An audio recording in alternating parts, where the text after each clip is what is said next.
function, if we talk about function, what is important function of protein? Building block of body. Okay, building block. Then what else?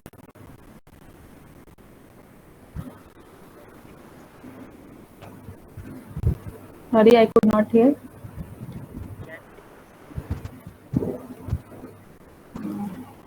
Then there are so many functions. Just list few.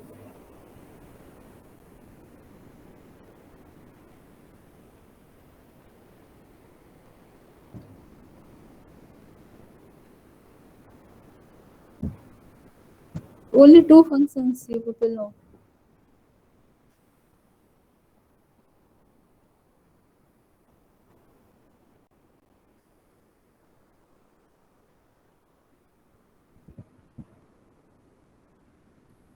The protein is defined as the molecule which is of primary importance because it is having so many functions in our body. Especially, all enzymes are made up of, or not all, but most of the enzymes are made up of protein only. So, without enzymes, there is no life. We cannot do any kind of reactions, our biological reaction. So that's why protein is of primary importance. Whenever we talk about any biomolecules, all biomolecules are important, but protein is the most important or the primary importance, better to say. And that's why it has started from Greek word, the term proteose, the word protein has come. Okay. The word protein is believed to originated from the Greek word proteos, which means the primary importance. Primary importance means that it is the primary importance is function in our body. Are you able to see my slides? Yes, ma'am. Is it changing? Yes, ma'am. Okay, good. So, just like Jyoti defined, it is the linear polymer of monomeric unit called amino acid. Okay. So, carbohydrate, what we say that it is made up of carbon, hydrogen, oxygen, then polysaccharides, monomer of monosaccharide. Similarly, it is a polymer also, and that is made up of monomeric and units called amino acid. Now the question comes, what are amino acids? So amino acids are nothing but they are organic compounds which are made of hydrogen, oxygen, carbon, and nitrogen atom. So you see, this is the hydrogen. In this case, one hydrogen will be there, oxygen is there, carbon will be the center, and then nitrogen. So overall, when we see the structure of any amino acid, in this case, one carboxyl group will be there. Carboxylic group means this is the acidic group, COOH group, and one amino group will be there, that is the NH2 group. Other than these two group, one R group will be there. R group in the sense that this R could be anything from hydrogen to any other group.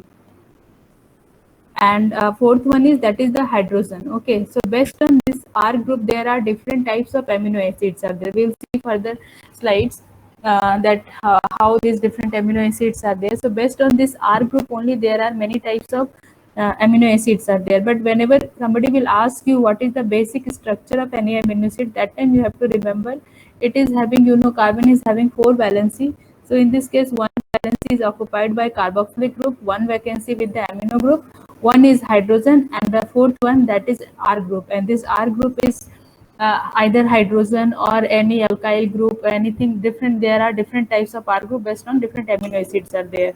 So when we talk about all together that our body cell contains more than or around, we can say that 300 different types of amino acids, which is having different functions in our body.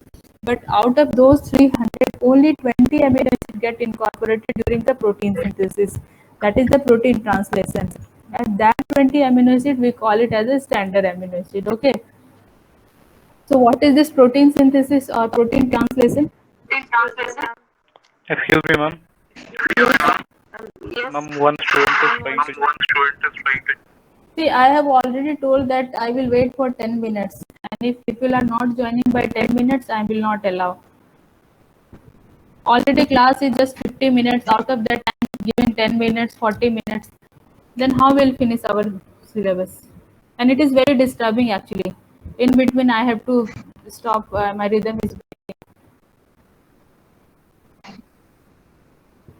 breaking. Okay. So I was asking, what is this protein translation? Or sorry, translation, better to use the word.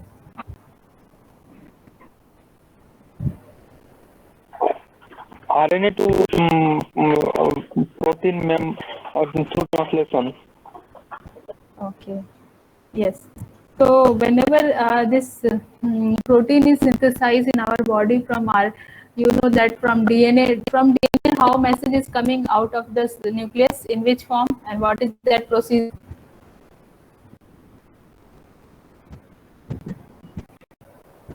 Through mRNA. Yes, but what is the name of that procedure? Transcription. Right. So by transcription, whatever message is there in our DNA or genetic information is there, that is transcribed into mRNA, and then from mRNA that message goes to the your ribosome. There, protein synthesis happens. So that process we call it as a translation. So you, as I said, there are different types of amino acids. Are more than 300 or around 300 different amino acids are there. But out of which only 20 amino acids get incorporated during the protein synthesis, and that amino acid only we call it as a standard amino acid. Okay. So this is the list of all those 20 amino acids which are incorporated during the protein synthesis, and this is the name of all the amino acid, and in scientific world it is abbreviated, expressed or represented as a three letter symbol. Like alanine, it will be ALA, and one more convention is there to use one letter symbol. So alanine is represented by A, and again see that in this case also arginine first letter is A only, so in this case they are using the second letter, that is the R. Similarly, asparagine, again it is there, to third letter they are using N. So in this way you have to remember the name of these 20 amino acid along with the three letter symbol and one letter symbol. Three letter symbol is easy, only the first three letters are there, that is used in three letter symbol. So you need to remember by C only you can say, but this one letter is important because you know many amino acids are starting with the word A. So there is a confusion, which suppose I am asking the letter A represent which amino acid, so that time you have to answer that alanine. It's not like arginine. For arginine it is R. Okay.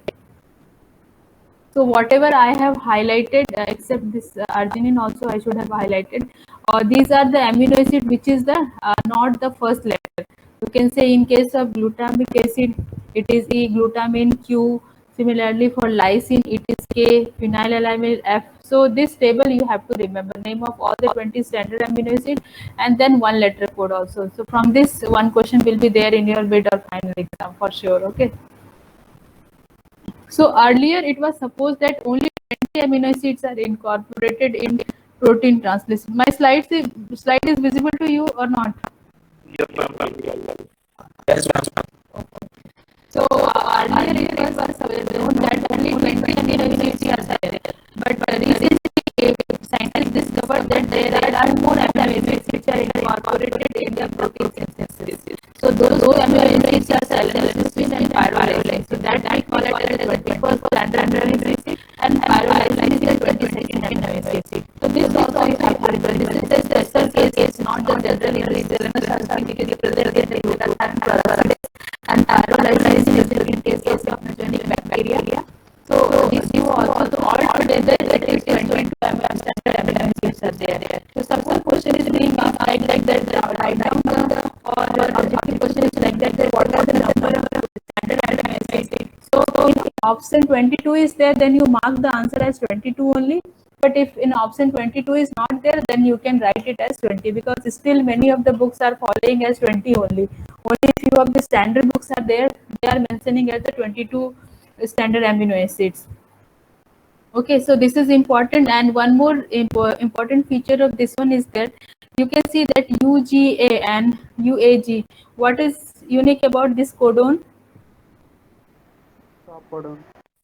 Stop. Right. Terminating. In general these codons are stop codon. Stop codon मतलब वैसे codon जो कि synthesis को रोक देते हैं, but यहाँ पे क्या है कि स्पेशल केस में इन केस ऑफ ग्लूटाथायोन पेरोक्सिडेज ये codon it will code for this selenocysteine, और यहाँ पे क्या है दिस विल कोड फॉर पायरोलाइसिन. तो ऑल टुगेदर आपको ध्यान में ये रखना है कि ये टेबल आपको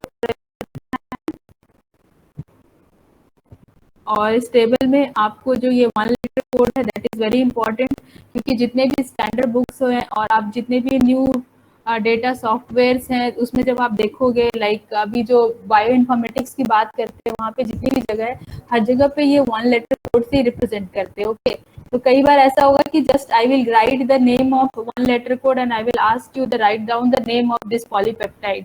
तो अगर आप ये 1 लेटर कोड आपको याद नहीं होगा तो you will not be able to answer the answer. तो इसलिए आपको ये याद रखना बहुत जरूरी है। 3 लेटर कोड मुझे पता है ये जस्ट बाय सीइंग ओनली आप लोग लिख सकते हो, लेकिन 1 लेटर कोड कंफ्यूजिंग होगा तो ये आपको हमेशा याद रखना है। ओके, कोई डाउट अभी तक? No ma'am. Okay, next coming to the physical properties of amino acids. तो फिजिकल प्रॉपर्टीज से क्या समझते हैं आप लोग?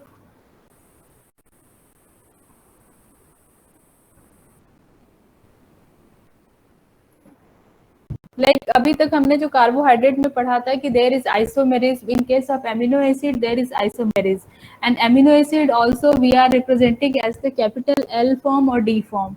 Whenever you will see that like we are using the L glucose or D glucose, similarly we are writing L amino acid like L alanine or D glycine, L glycine. Okay, so how we are defining this L and D form? Is it the same as optical isomerism or it is different from optical isomerism? Ma'am different. Different. तो कैसे difference है? What is the reference for this isomerism? Ma'am इसमें carboxylic acid left side होगा तो इसको L form बोलेंगे और अगर राइट साइड होगा तो इसको डी फॉर्म बोलेंगे। और ये मैम ऑप्टिकल एक्टिविटी शो नहीं करेगा, ये आइसोमेरिज्म के थ्रू मैम बोल सकते हैं इसको हम। Okay, yes, there is no relation with the isomerism, sorry, optical activity. इसमें आपका और ये just positionally या stereo isomerism जो हम कहते हैं that is there, and for this our reference is glyceraldehyde. जैसे कि एल्डिहाइड के केस में हमने सॉरी ग्लूकोज के केस में हमने कार्बोहाइड्रेट के केस में एल्डिहाइड ग्लिसरल्डिहाइड को रिप्लेस किया था, यहाँ पे भी same we are taking glyceraldehyde as a reference. तो if it is COH group on the right side then we call it as a D form, if it is on the left form we call it as a left form. तो जितने भी standard amino acid होते हैं those are existing as a L amino acid. Okay, this is important to remember, all standard amino acids are L amino acid. और glucose naturally occurring जो carbohydrate होते हैं वो किस फॉर्म में होते हैं? D form ma'am, because L form is toxic. हाँ, तो ये जितने भी आपके जो नेचुरली अकरिंग कार्बोहाइड्रेट होते हैं those are in the D form, and naturally occurring amino acid, especially the standard amino acid, those are not, we cannot say naturally standard amino acids are in L form. Okay, next is like carbohydrate, this amino acids also amino acids are also having optical activity. So optical activity कब होता है? When we can say that this compound is optically active or inactive? Ma'am when rotate the plane polarizer light. Yes, that when it, आप में से किसी की mike on है, Neeraj Kumar I think. Okay, तो ऑप्टिकल एक्टिविटी जब कहते हैं कि when it can rotate the light to dextro and levo. Okay, but उसके इम्पोर्टेंट कैरेक्टरिस्टिक क्या, स्ट्रक्चर में क्या इम्पोर्टेंट होना चाहिए जिसके बेसिस पे वो ऑप्टिकली एक्टिव होता है या नहीं होता है? Chiral Yes, chiral compound is required for being optically active or inactive. Okay, अब ये chiral carbon क्या होता है? for different groups attached to carbon atom. Yes, we know that carbon is having 4 valency, तो इसके चारों valency पे different groups are there, so that time we call it is a optically active or it is chiral. Okay, so you can see in case of this one, any amino acid, as we said, one carboxyl group will be there, one amino group will be there, one hydrogen and one R group is there. So ये आप देख रहे हो कि चारों अलग अलग है, तो जब भी ये चारों अलग अलग होंगे तो वहाँ पे क्या होगा कि वो chiral होगा and then we can say it is optically active. But in case of glycine क्या होता है कि आपका this R group is nothing but hydrogen only. When you see the structure of all amino acid, उस समय आप detail में देखोगे क्या कि this, as I said, based on different of R group there are different types of amino acid. But in case of glycine ये R group आपका hydrogen ही होता है, तो जब ये हाइड्रोजन होगा that time what happens, the carbon will be having both side hydrogen, so that makes glycine optically inactive due to presence of achiral carbon. Okay, Is it clear why glycine is optically inactive? Yes, ma'am. Okay. So this is about optical activity and other things. You know that whenever it is rotating to the left to right, that time we call as a dextro, and levo it is represented plus and minus. Another important property about is that absorption of ultraviolet rays. तो जितने भी aromatic amino acids होते हैं, तो what are this aromatic amino acid, जो जिसमें कि aromatic ring होगा, वो बेंजीन रिंग होता है, that type of amino acid we call it as aromatic amino acid. So there are three amino acids which are categorized as aromatic amino acid, that is tyrosine, tryptophan and phenylalanine. तो ये तीनों amino acid क्या होता है, they will absorb ultraviolet rays at the maximum at 280 nanometer. So this is the important feature about this amino acid. So suppose you are having any protein sample, and in that you can see that they are showing absorption maximum at 280 nanometer. So we can say that this protein is rich in aromatic amino acid. Okay, so this will help in identifying the protein whether it is rich in aromatic amino acid or not. So why they will absorb at ultraviolet ray at 280 nanometer? क्यों absorb करते हैं, कुछ बता सकते हैं इसके पीछे reason?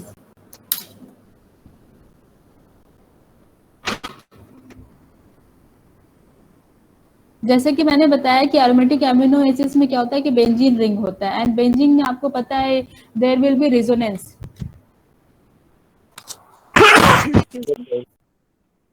तो रेजोनेंस में क्या होता है कि whenever that light energy rays are passing, so they will absorb that one, और उसकी वजह से क्या होता है, that energy will be resonating और इलेक्ट्रॉन के लोकलाइजेशन में यूज होता है. दैट्स द रीजन कि only aromatic amino acids absorb ultraviolet rays and they will show resonance. Okay. Next important property is amino acids are deuterion. So what do you mean by this term deuterion?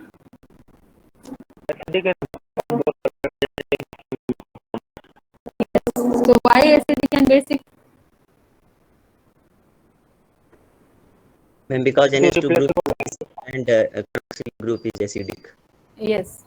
So amino acid possesses both positive and negative charge, or we can say that it is having both acidic as well as basic property. तो क्यों acidic and basic property होता है, आप यहाँ पे देख रहे हो कि in case of carboxylic acid there is an acidic group, so it has capacity to release one H plus ion, so then it can behave as a acid. Then it is having amino acid also, so you know that this NH2 group, it is having capacity to accept one hydrogen, so it can behave as a base only. So any molecule, any compound which is having capacity to behave as both acid as well as base, we call it as a deuterion. So amino acids are deuterion. In other words, we can say that it is having both positive and negative charge. You see that whenever they are releasing H plus, they will be having this negative charge, and they are accepting hydrogen, so they will be having positive charge. So based on that, we can say that amino acids are deuterion. Okay. अब ये कहते हैं कि amphoteric nature क्या होता है.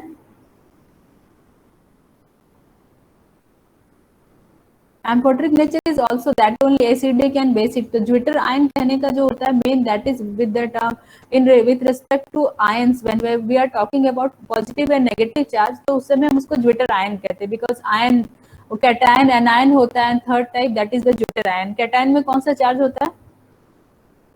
Positive. Yes. Anion में negative. तो कैटायन एंड एनायन जो होता है उसमें होता है, ज्विटर आयन क्या होता है, उसमें दोनों चार्ज होगा. तो that is in terms of charge. But same चीज when we talk about in terms of acid and base, so that time we call it as amphoteric nature. तो एमिनो एसिड्स क्या होते हैं, उसमें एम्फोट्रिक नेचर होता है. तो amphoteric nature कहने का मतलब क्या है कि they can behave as acid as well as base. So it depends on the pH condition. It's not like that कि at a time it is behaving as a acid or base. Okay. So based on external environment, जिस environment में reaction हो रहा है उसका जो conditions क्या है, that it can behave as acid or base. तो होता क्या है कि normal जब neutral pH है, neutral pH मतलब क्या है? What will be the pH of neutral pH? 7 ma'am. Neutral pH है मतलब कि वो 7 है. सो that time it is fully saturated with the H plus ion. Okay. At low pH कहने का मतलब क्या है? Basic. Below 7 pH, that is the lowest pH. So that is the acidic pH. तो acidic pH पे क्या होता है? H plus concentration will be high or low? High होता है ma'am. High.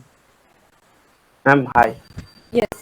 So at acidic pH, what happens? There the H plus concentration will be very high. तो under that condition what happens? जब ये H plus concentration बहुत high होगा तो ये COOH है ये अपना H plus रिलीज नहीं करेगा और NH3 जो आपका NH2 था that will accept one H plus from the environment जो surrounding है वहां से क्या करेगा that will accept one H plus so it will be in the form of NH3 plus ये कुछ साउंड हो रही है ड्रेन तो उससे आप लोग को डिस्टर्बेंस हो रहा है क्या आवाज जा रही है आप लोग तक Yes, ma'am. Yes, ma'am. Okay एक मिनट जस्ट वेट कर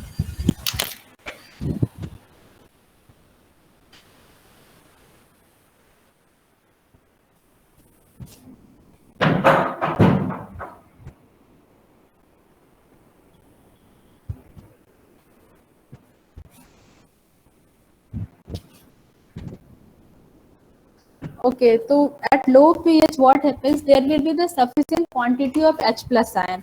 Under that condition, what happens? This COH will not leave its H plus and NH2 will accept 1 H plus.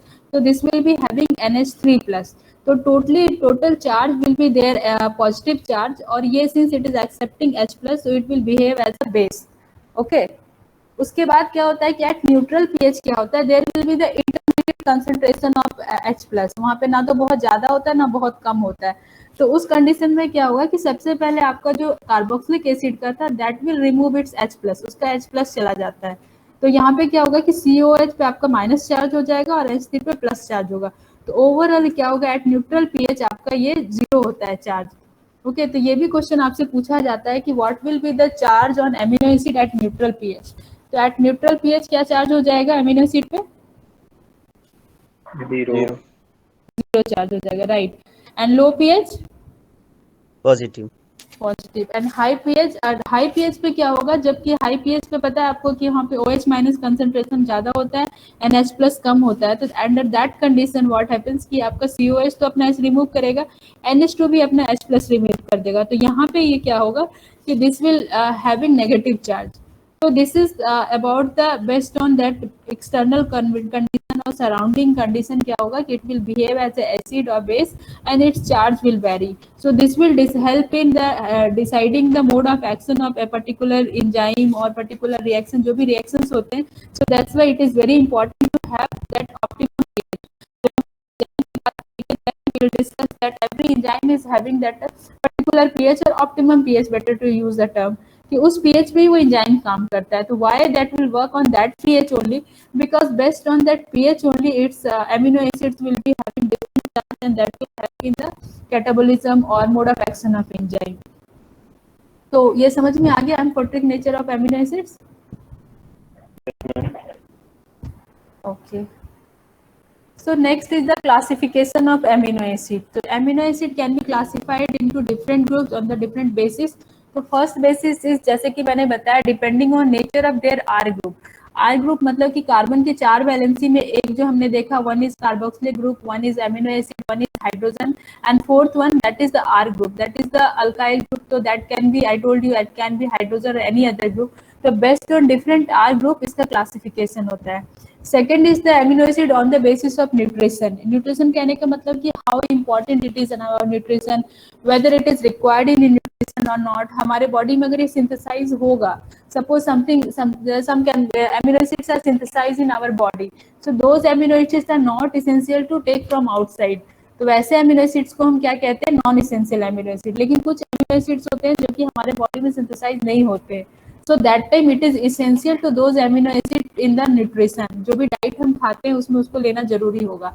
तो that amino acid comes under essential so based on the basis of nutrition there are two classes then the last one is the on the basis of degradation product कि अमीनो एसिड का जब digestion होता है you know protein when it will digestion so first protein will be digested into amino acid and then this amino acid should be digested उसको final इसका degradation होना है तो ये किस फॉर्म में डिग्रेडेट होता है फाइनली तो उस फॉर्म पे डिपेंड करते हुए again there are two classes like one ketogenic and glucogenic amino acid so we will see one by one so first one is the classification based on R group okay अब R group में भी क्या होता है कि ये जो जैसे मैंने बोला कि डिफरेंट आर ग्रुप होंगे उसके बेसिस पे होंगे तो इसमें भी क्या है 5 groups are there.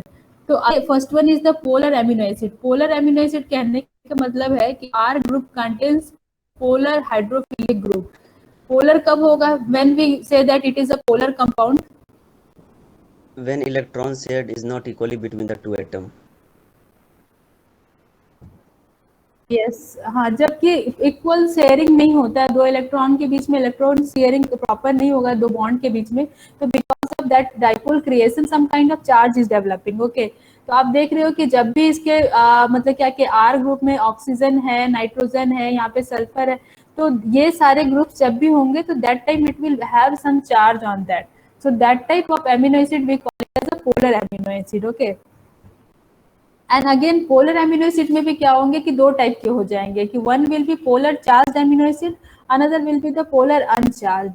ओके, तो पोलर कहने का मतलब है कि जस्ट उसमें स्लाइटली मतलब उतना इंड्यूस डाइपोल हो रहा है, एक्चुअल उसमें चार्ज डेवलपमेंट नहीं हो रहा, बट ड्यू टू जो इलेक्ट्रोनेगेटिविटी उसमें थोड़ा सा चार्ज डेवलप हो रहा है, तो that type comes under polar अनचार्ज. मतलब एक्चुअल चार्ज वहाँ पे नहीं है, जस्ट बिकॉज ऑफ इलेक्ट्रॉन के शेयरिंग सही से नहीं हो पा रही है, इसलिए इंड्यूस टाइप ऑफ वहाँ पे डाइपोल है, तो that will comes under polar अनचार्ज. But कुछ ऐसे भी होंगे जिसमें कि एक्चुअल चार्ज डेवलपमेंट होगा, तो जहाँ पे भी आप देखो कि आर ग्रुप में COH ग्रुप होंगे या NH3 NH2 ग्रुप होगा, तो वहाँ पे क्या होगा कि एक्चुअल चार्ज प्रेजेंट होगा.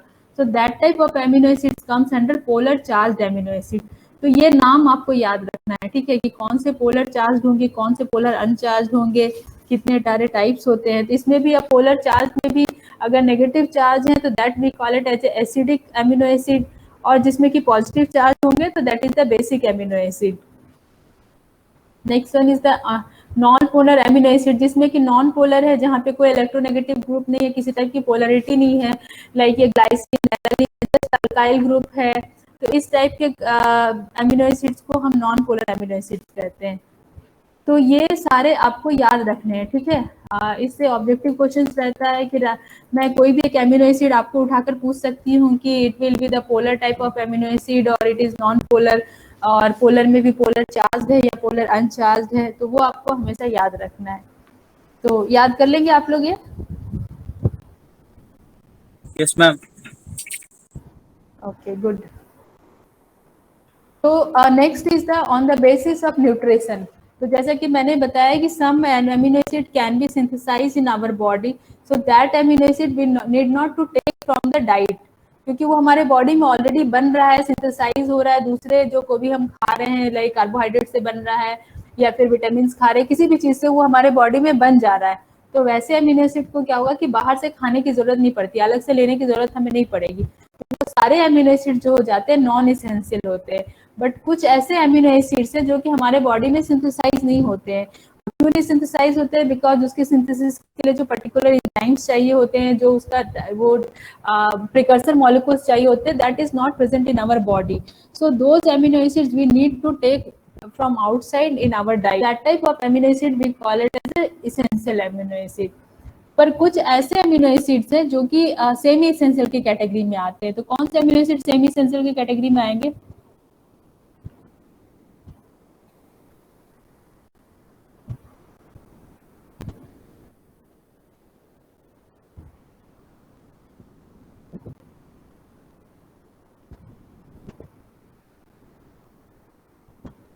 थोड़ा गेस कीजिए.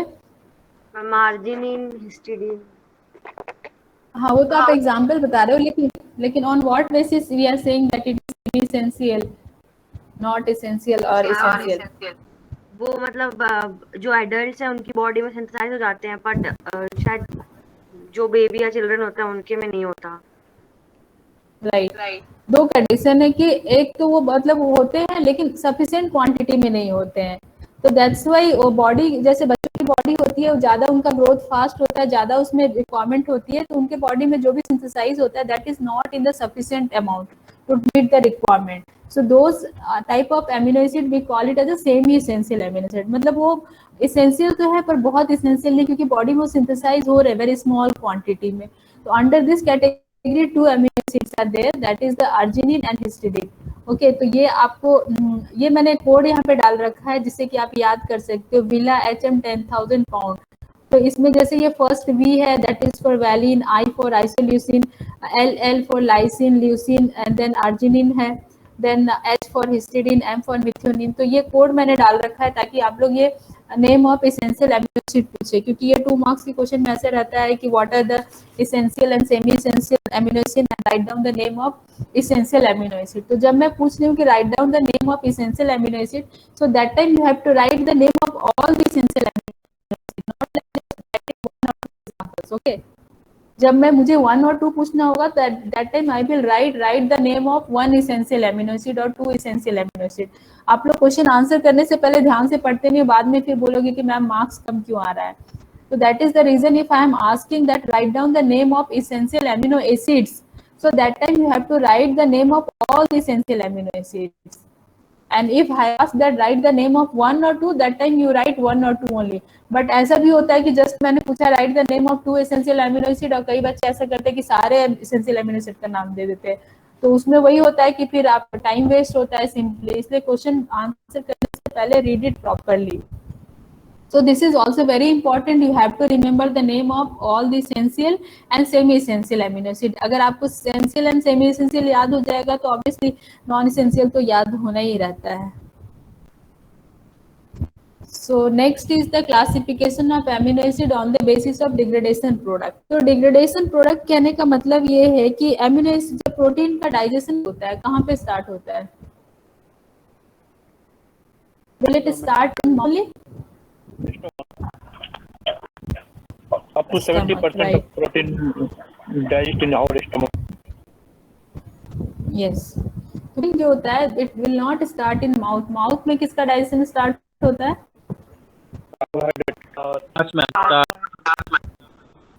Yes, कार्बोहाइड्रेट्स का होता है, वो होता है। क्यों कार्बोहाइड्रेट माउथ में स्टार्ट होता है? हाइड्रोफिलिक होता है जो कि 30% कार्बोहाइड्रेट का वहाँ डाइजेशन हो जाता है। Yes, and because of salivary amylase cell होता है, उसमें salivary amylase होता है that is responsible for start digestion. तो प्रोटीन का डाइजेशन आपका स्टमक में स्टार्ट होता है। तो प्रोटीन डाइजेशन स्टार्ट होता है तो कैसे स्टार्ट होता है? सबसे पहले क्या बनता है प्रोटीन डिग्रेडेट होकर? Peptones and proteases. Proteases. Are you sure?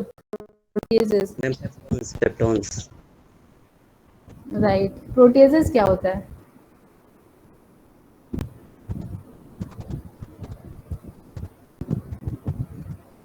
See, whenever this AS term is there, last में ASE है, तो उसका मतलब क्या होता है? एंजाइम। एंजाइम है। राइट। तो प्रोटीएसेस क्या है कि वो सारे एंजाइम्स जो प्रोटीन डाइजेशन में हेल्प करते हैं। तो प्रोटीन डाइजेशन होता है फर्स्ट जो पॉलीपेप्टाइड होता है that is converted into peptides, मतलब स्मॉलर फ्रेगमेंट्स में। Then after that peptides is again further degradated in the form of peptones, और पेप्टोन्स फाइनली एमिनो एसिड्स में आते हैं। तो मोस्टली वो क्या होता है कि amino acid that is absorb in our body. Okay, लेकिन आपने अभी पढ़ा होगा, साइकिल पढ़ा होगा, टीसीए साइकिल, ग्लाइकोलिसिस, ये सब पढ़ा है ना? याद है कुछ उसके बारे में? Yes ma'am. व्हाट इज, क्या इंपॉर्टेंस है ग्लाइकोलिसिस का एंड टीसीए साइकिल का? What is the significance in our body? ATP generate होता है ग्लाइकोलाइसिस से। Step by step. Yes, main function ATP generation. और किस प्रोसेस से एटीपी जनरेशन हो सकता है हमारी बॉडी में? Is there any other process also other than glycolysis and electron transport chain? हाँ, तो वो टीसीए साइकिल ही क्रेब्स साइकिल भी कॉल इट है। लैक्टिक एसिड तो इसके अलावा ma'am creatine phosphate, creatinine phosphate. Okay okay okay good, आप लोग सही बता रहे हो। लेकिन जो मैं पूछना चाह रही हूँ कि जनरली हम क्या बोलते हैं कि जब हमारे बॉडी में फर्स्ट सोर्स ऑफ एनर्जी क्या होता है? Carbohydrate, protein, fat, which is the primary substrate for energy?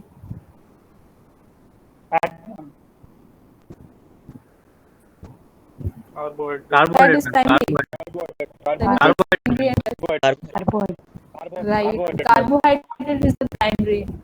जब हमारे बॉडी में सब कुछ है, कार्बोहाइड्रेट प्रोटीन फैट प्रेजेंट होगा तो सबसे पहले क्या होता है कि कार्बोहाइड्रेट का डाइजेशन होता है, that will serve as a source of energy और as a source of fuel, we can say that. Okay, तो कार्बोहाइड्रेट जब सोर्स ऑफ फ्यूल काम करता है तो उस समय क्या होता है, that will go by glycolysis and then TCS cycle and finally electron transport chain, उससे हमारा एटीपी प्रोडक्शन होता है। Okay, that route is clear, you have already studied all those things. लेकिन secondly we are also saying that कि जब carbohydrate नहीं होता है दैट टाइम क्या सबस्ट्रेट होता है, फ्यूल क्या होता है हमारे बॉडी में? Protein ma'am. प्रोटीन या फैट?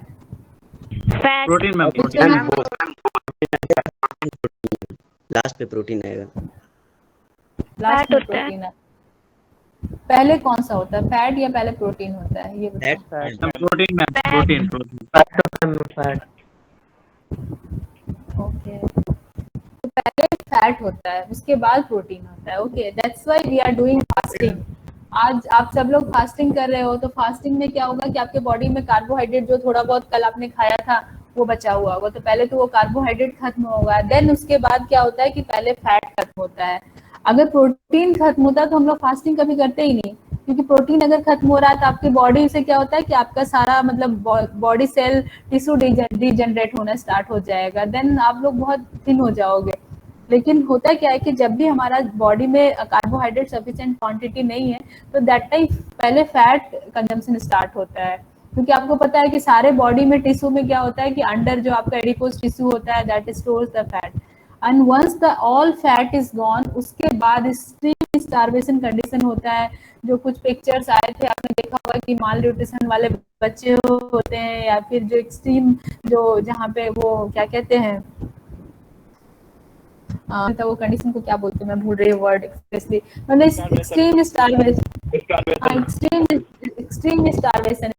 एक्सट्रीम स्टारवेशन जो टर्म यूज करते हैं ना, तो या मान लीजिए बच्चे जो होते हैं अफ्रीका वगैरह के जो पिक्चर्स कुछ आए उसमें देखा कि आपको उनके बॉडी में पूरा उनका स्केलेटन पता चल रहा था, ऐसा लग रहा था कि जैसे जो स्केलेटन होता है उसके ऊपर जस्ट वन लेयर है, पतला से लेयर है। तो in that case what happened कि फैट भी खत्म हो गया था और प्रोटीन डाइजेशन स्टार्ट हुआ था। ओके, तो फैट डाइजेशन स्टार्ट होता है फिर एटीपी कैसे बनता है?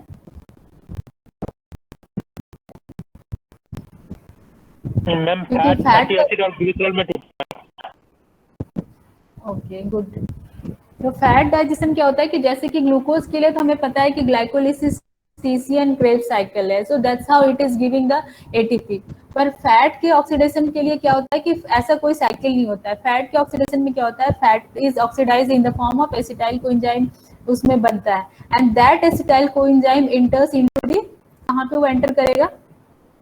Krebs cycle, right, that will enter into the Krebs cycle, and that's how it is acting as a source of मतलब substrate of fuel का काम करता है। ओके, डायरेक्टली फैट आपका फ्यूल का काम नहीं कर सकता, मतलब फैट क्या होगा, फैट का डिग्रेडेशन होके एसिटाइल कोएंजाइम बनता है, और वो एसिटाइल कोएंजाइम क्या होता है कि आपका फिर टीसीएस साइकिल में एंटर करेगा, क्रेब्स साइकिल में एंटर करेगा। आपको पता है टीसीएस साइकिल और क्रेब्स साइकिल में जो ग्लाइकोलिसिस के बाद आता है, ग्लाइकोलिसिस में भी लास्ट में क्या होता है कि वो आपका जो लिंक रिएक्शन से एसिटाइल कोएंजाइम बनता है, and that acetyl coenzyme only enters the Krebs cycle and that is finally giving the ATP, and that ATP is ATP not NADH NADPH, और वो आपका इलेक्ट्रॉन ट्रांसपोर्ट चेन में जाता है, finally होता है। ओके, तो ये तो फैट की बात हो गई कि fat is being oxidized as acetyl coenzyme. But what about protein, amino acid? Protein में क्या होगा? प्रोटीन क्या सबस्ट्रेट का काम करता है? whenever I am saying that whenever extreme starvation is there, that time fat is also not there, carbohydrate is also not there, so that time they will use protein as a source of fuel. So protein कैसे enter करता है आपका TCS cycle में?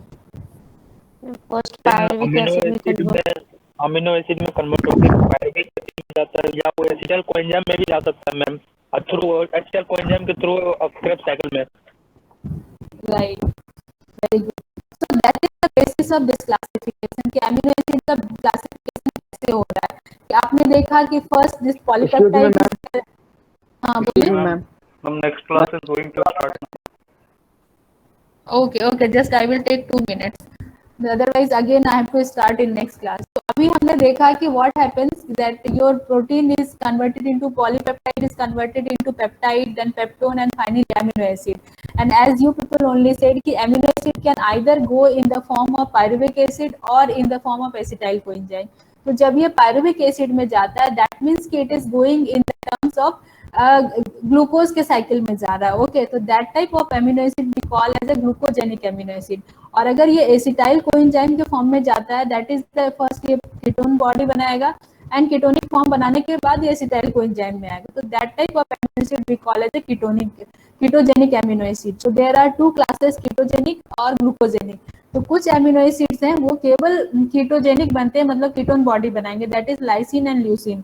और कुछ है जो केवल ग्लूकोज बनाते हैं, तो दैट इज ग्लूकोजेनिक। बट कुछ एमिनो एसिड होते हैं they will form both ketogenic as well as glucogenic. तो ये नाम आपको याद रखना है कि कौन सा कीटोजेनिक होगा, कौन सा ग्लूकोजेनिक और कौन मिक्स टाइप हो जाएगा, ठीक है। So okay, with this we'll end our class. So in next class we'll discuss further. Okay, thank you very much. Please आप लोग ये नहीं करना, साइन आउट मत करना सीआरए की स्क्रीन पे, उसके बाद करना, अदरवाइज आपकी अटेंडेंस नहीं हो पाएगी। जस्ट 2 मिनट रुक जाओ। CRA take the screenshot and send it to me. Ma'am ले लिया screenshot. Okay, then. Thank you very much everyone and happy Janmashtami to you all.